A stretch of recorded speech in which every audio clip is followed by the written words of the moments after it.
Record ಆಗಿರ್ತದಲ್ಲ.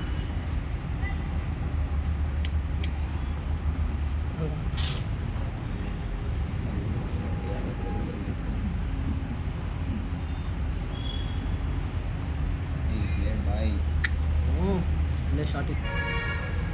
ನಾನು ಇದೇ ಆಡಕ್ಕೆ ಹೋಯ್ತು, ಅಲ್ಲೇ ಲೆಫ್ಟ್ ಆರ್ಮ್ ಇದ್ದೆ, ಆ ಫುಲ್ಲಿಂಗ್ ಒಳಗೆ ಬಂದ್ಬಿಡ್ತೀನಿ. ಲೆಫ್ಟ್ ಆರ್ಮ್ ಬಿದ್ದಿಂಗ್ ಬರ್ತದೆ. ಬಾಲಿಂಗ್ ಆ ಥರ ಬಿದ್ದಿಂಗ್ ಸಿಂಗಲ್ ಕಣ್ಣಿಂಗ್ ಆಗ್ತೀನಿ.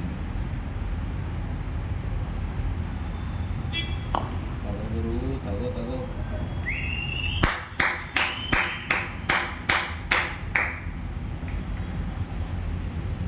ರಿಜ್ವಾನ್ ಬ್ಯಾಟ್ ಎತ್ತೋರು ಯಾರು?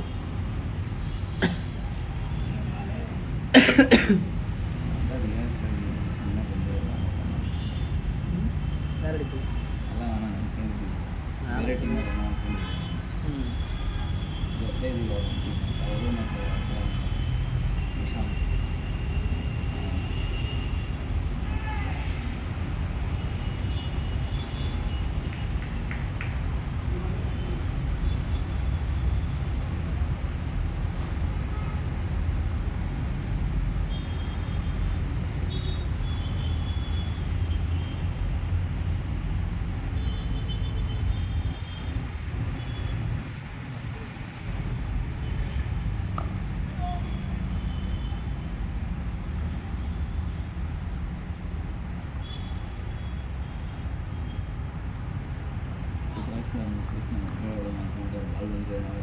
ನೆಟ್ ಹೊಡೆಯವ್ರಾ?